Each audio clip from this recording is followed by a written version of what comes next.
자, 한번 고백합시다. 무지개 언약. 무지개 언약. 무지개. 여러분, 무지개 하면 뭐 생각나는 게 뭡니까? 무지개. 일곱 색깔이다. 일곱 색깔. 일곱 색깔 무지개로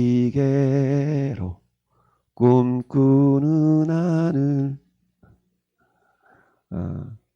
이 유튜브 찬양인데, 이 30년 전에, 40년 전에 불렀던 찬양이 지금도 가사가 맴도는데, 근데 이 무지개가 약속의 표징이지만, 오늘날 무지개 색깔은 뭘로 많이 사용되고 있어요? 요즘은 동성애자들이 한마디로 말하면 뭐라고 합니까? 그거 가지고 한번 동성애자들 행사할 때 우산들 무지개 색깔 또 무지개 모양 이렇게 해가지고 막 이상하게 쓰임받는 그런 모습을 보면서 무지개는 하나님과 또 인간과 그리고 동물들과 세우신 그 언약의 징표인데 그게 잘못들 오용 또는 남용되고 있는 것 같아서 좀 안타까운데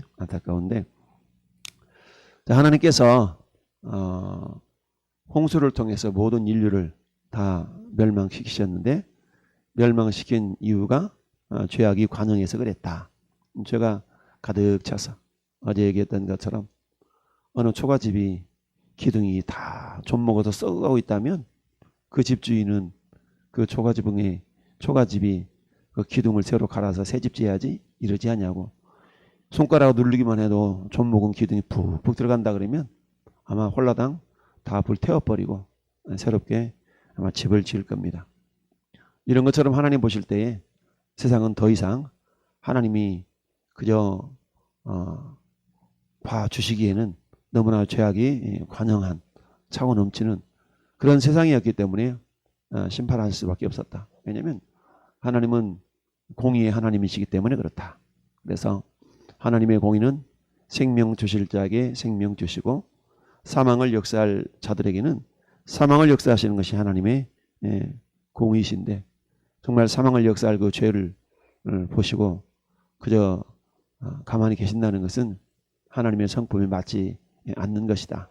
그래서 하나님은 결국 그 죄를 심판하시기 위하여서 홍수를 통해서 모든 인류를 다 심판하셨다. 그 당시에 홍수가 일어날 것이라고는 그 누구도 기대하지 못했고 믿지 못했고 오직 노아만 하나님 말씀이 이루어지리라고 나는 믿노라 했던 사도 바울의 어떤 그 믿음의 고백처럼 그 수많은 사람 가운데 오직 노아만큼은 그 하나님의 말씀을 신뢰했다.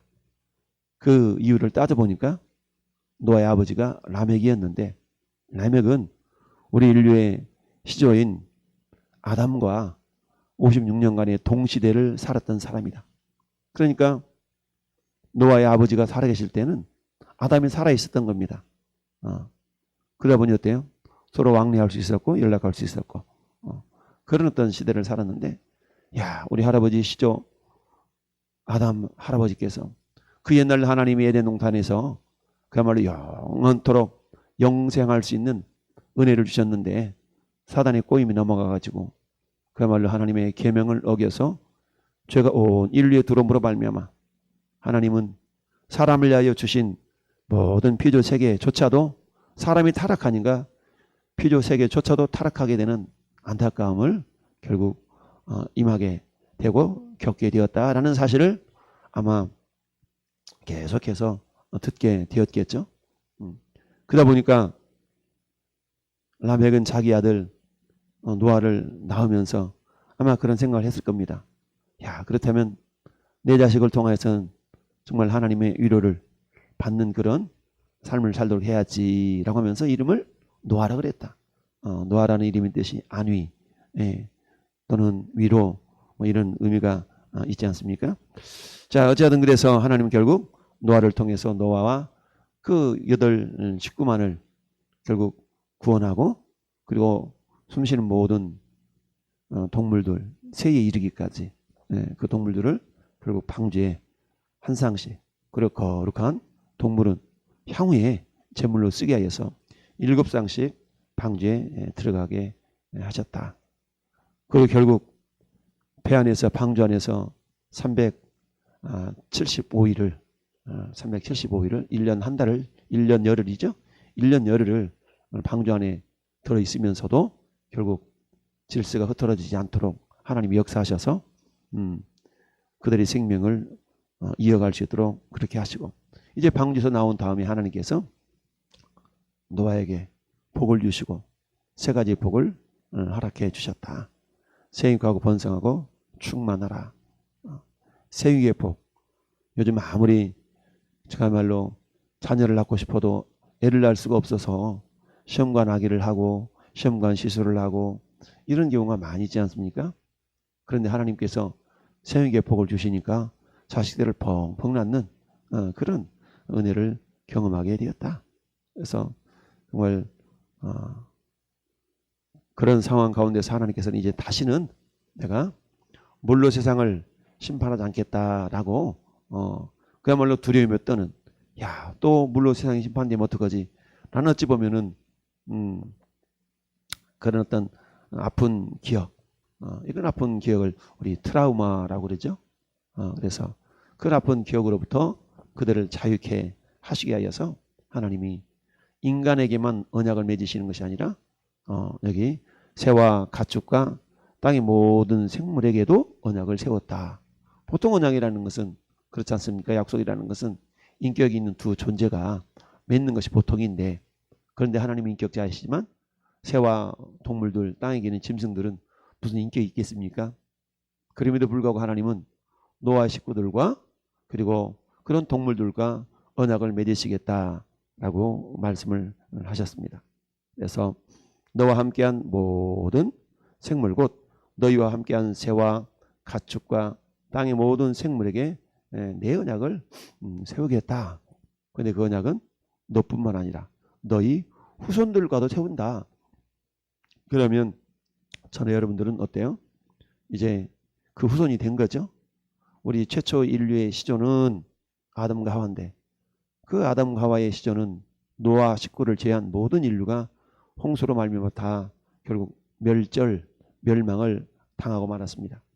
오늘날에는 제2의 시조인 우리 모두는 노아의 자손들이 된 겁니다. 그렇다면 오늘 9절 말씀에 내가 내 언약을 너희와 너희 후손과 그리고 너희 모든 그 동물들과 함께 내가 너희와 언약을 세우겠다. 그러면 다시는 모든 생물을 홍수로 멸하지 아니할 것이라. 땅을 멸할 홍수가 다시 있지 않겠다. 그러니까 전 인류를 홍수로 멸하는 그런 어떤 심판을 있게 하지는 않겠다. 그런데 어떻습니까? 오늘날 가끔 쓰나미 때문에 가끔 홍수가 일어나서 지역적으로는 어려움을 겪는 경우가 있죠. 그러나 그렇다고 해서 모든 인류를 물로 다 심판하는 것은 아니죠. 이렇게 해서 하나님께서 내가 너와 너희와 및 너희와 함께하는 모든 생물 사이에 대대로 영원히 세우는 언약의 증거는 이것이다. 영원히 세우는 언약의 증거. 성경에서 보통 영원이라는 단어를 쓸 때 두 가지 의미가 있어요. 첫째는 그야말로 영원이고요. 두 번째는 하나님의 계획이 변함이 없다. 신실하시다. 라는 표현을 나타낼 때 영원하다. 라는 표현을 씁니다. 자, 그래서 영원히 세우는 언약의 증거는 이것이니라. 여러분, 오늘날 우리는 가끔 이렇게 발생하는 무지개를 보면서 오늘은 쌍무지개가 떴대 이러기도 하고 그러지 않습니까? 그래서 무지개를 보면서 아름답다, 멋있다 라는 생각을 먼저 떠올리지, 하나님께서 노아와 맺으셨던 언약의 징표라는 것을 우리 믿는 사람들조차도 쉽게 떠올리지는 않죠. 그런데 내가 내 무지개를 구름 속에 두었나니 이것이 나와 세상 사이의 언약의 증거다 라고 말씀합니다. 그러면서 그야말로 물을 볼 때마다 많은 사람들이 그런 어떤 트라우마의 어떤 스트레스를 받지 않았겠습니까? 역시 하나님께서는 우리를 위로하시는 위로자이시다. 노아 이름의 뜻이 그러한 것처럼 그래서 위로하시면서 내가 구름으로 땅을 덮을 때에 무지개가 구름 속에 나타나면 내가 너와 너희와 및 육체를 가진 모든 생물 사이에 내 언약을 기억하리니 다시는 물이 모든 육체를 멸하는 홍수가 되지 아니할 것이라. 지난주 새벽기도 말씀 가운데 제목이 기억하시는 하나님 8장 1절에 하나님은 너와 그와 방주에 그와 함께 방주에 있는 모든 들짐승과 가축을 모아서 기억하사. 방주에 들어가기만 하시고 그저 나몰라라 하셨던 하나님이 아니라 그 하나님의 타임 스케줄에 의해서 어때요? 하나님께서는 일일이 간섭하시고 준비하시고 역사하시는 하나님이시다 라는 그 의미가 기억하사라는 의미 속에 담겨져 있었다. 마찬가지로 들으시고 기억하시고 역사하시는 하나님, 오늘 말씀에도 그렇게 나타나 있는 것을 보게 됩니다. 그래서 기억하시는 하나님, 내 언약을 기억하리니, 하나님도 역시 무지개를 우리 하나님께서 친히 띄우시고 보실 때마다 하나님께서 당신도 스스로 언약을 기억하셨다. 여러분, 우리가 아브라함과 맺으셨던 언약을 우리가 공부할 때에 그 언약의 목적이 뭐라고 했습니까? 언약의 목적은 하나님의 나라에 있다라고 말씀을 드렸어요. 언약의 목적은 하나님의 나라다. 저 아브라함을 본토 친척 아버지로부터 불러내서 가나안 땅 약 1500km나 되는 그 먼 거리를 하나님께서 인도에 가셨던 그 어떤 궁극적인 목적은 하나님의 나라를 이루시기 위한 것이었다. 마찬가지로 하나님이 물로 세상을 심판하시면서 노아의 가족을 이렇게 구별하셨던 이유는 그 방주가 결국 뭐였다? 구원선이었다는 얘기죠. 구원선. 그래서 거룩한 씨를 보존하시기 위한 그런 어떤 목적으로서 하나님께서 이제 다시 한번 언약을 맺으셨다.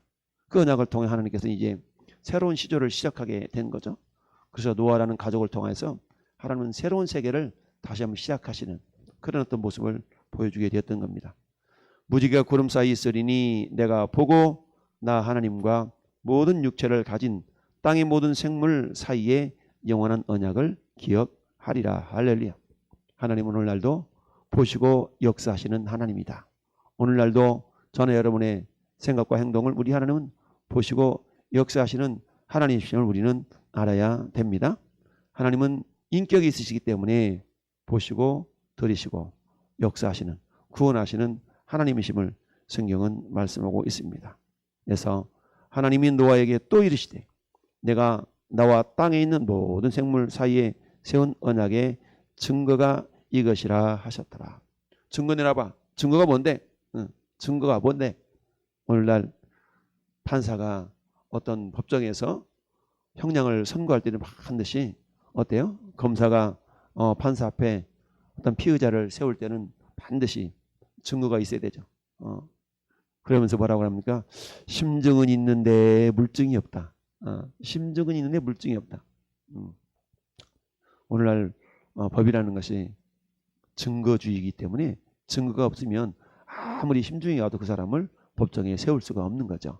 그래서 하나님께서도 역시 마찬가지. 노아와 그 후손들에게 세운 그 언약의 증거로서 하나님께서는 무지개를 이 땅에 주셨다. 자, 오늘날 그 하나님이 우리에게 여전히 역사하시는데 영원한 언약이다 라고 12절 말씀에 말씀하신 것 같이 16절에도 영원한 언약을 기억하리라. 우리가 무지개가 뜰 때마다 맞아, 그때 하나님께서 노아 맺으셨던 그 언약을 지금도 그 언약이 유효하겠네. 역시 하나님은 신실하신 분이셔. 그때 약속을 맺으셨던 그 하나님이 지금도 그 약속을 맺고 계시다니 하나님은 대단하셔. 여러분, 지금부터 몇 년 전입니까? 근 4,500년 전의 사건 아니겠습니까? 근 5,000년 전의 사건인데 여전히 하나님은 5,000년 전에 했던 약속, 여러분들은 어떻습니까? 하루 전에 했던 약속을 잊어먹고 그 약속은 내가 언제 그랬어 라고 발뺌하는 것이 인간의 연약함일진데 그 하나님은 그 언약을 지금도 이행하고 계신다. 그 언약을 이행하시기 위해서 주님은 지금부터 2700년 전에 이사야 선지자를 통하여서 여인을 통하여서 처녀를 통하여서 메시아가 이 땅에 오시겠다라는 약속을 하셨고, 이미 에덴 동산에서도 우리 하나님 어때요? 여인의 후손을 통하여서 메시아가 올 것을 말씀하셨던 걸 보게 됩니다. 이와 같은 신실한 하나님의 말씀이 오늘도 저와 여러분을 통하여서 여전히 인도하고 있음을 믿고 오늘 한 날도 이처럼 죄가 굉장히 심각한 것임을 기억하면서 우리는 우리 주님의 말씀을 날마다 겸손하게 순종하고 준행하여서 정말 우리가 언약의 통로로 주님의 어떤 하나님의 나라를 이루어가는 그 언약의 통로들로 귀하게 쓰임받는 또 복된 하루가 되기를 예수님의 이름으로 축원을 드립니다. 아멘.